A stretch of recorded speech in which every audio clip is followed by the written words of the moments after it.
The town of Erin encompasses the village of Erin, Hillsburg, and surrounding areas.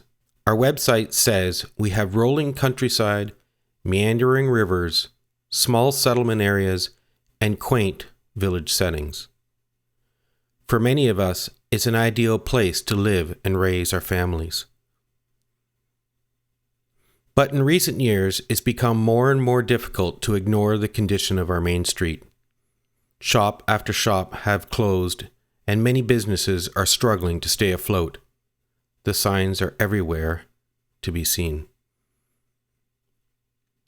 Catherine Cooper, the Upper Grand District School Board trustee for Erin, said the town is like a leaky boat, losing about 50 students a year. Our blessed St. John Brebeuf Catholic Elementary School is also subject to a declining population. This year, we have 30 fewer students than we did just 2 years ago. The fact of the matter is, there has been no growth in our community for nearly 25 years. Erin Heights was developed in the 1970s. Dundas East was built during the 1980s, and the south end of town was built in the 1990s. The last major development project was in the north end of Hillsburg, and that was mostly completed by the year 2000. The most recent data we have from StatsCan in a census in 2011 say there were 840 children in the town of Erin between the ages of 10 and 14. Today, there are only 575. That's a 30% decrease in our youth. This phenomena is painfully unique to Erin. Using data from the same census and comparing population growth in communities near us, we see that between 2006 and 2011, Guelph had 6% growth. Their median age of the citizens was 38 years old. At the same time, Orangeville grew by 4% and has a median age of 37. Rockwood's population increased by 1%, and likely much more in recent years, and they have a median age of 41.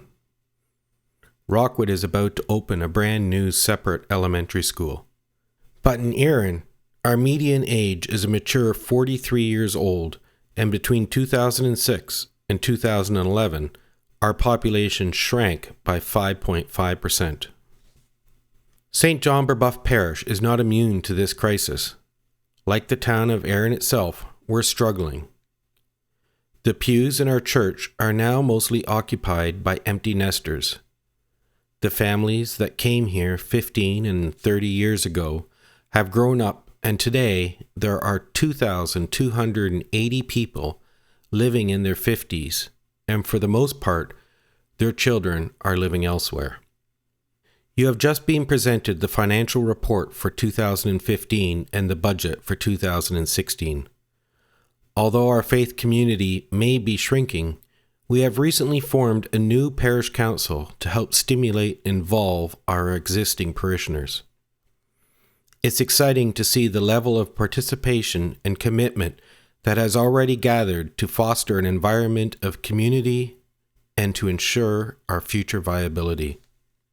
We are on the very east side of the very large Hamilton Diocese, and we've just been told that during the diocese's 160th year, the bishop now has 33% fewer priests to service 44% more parishes than when St. John Brebeuf's doors first opened in 1965. While he contemplates this dilemma, let us not let him forget that we have a lot to be thankful for. We have a church. We have a church hall. We have a priest, and he has a rectory to live in.